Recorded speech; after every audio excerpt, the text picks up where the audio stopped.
Wala namang format yan. Father in heaven, Wala format yan. Kung ano yung sinaloob ng puso, sabihin mo sa Diyos. Para si David, kung ano yung nasa puso, sinasabi niya. Kaya yun ang gusto ng Diyos sa kanya. Alam mo? Yung sa pinakamalapit sa puso ng Diyos si David. Kasi nga, nagkasala siya, pero nagiging open. Lord, nagkasala ko kasi ako yung ganito, ganun. So, natutuwa sa kanya yung Diyos kay David. Dahil nagpapaka-open naman ng anak ko nito. Hindi siya nahiya na ilabas na makasalanan siya.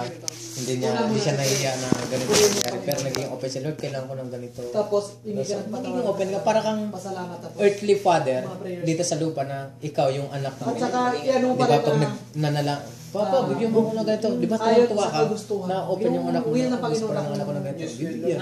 Ganun din ang mga sila. Oh, anak, nag-request pala yung anak ko sa akin. Anak, sige, ayaw ko tayo. So, ganun din.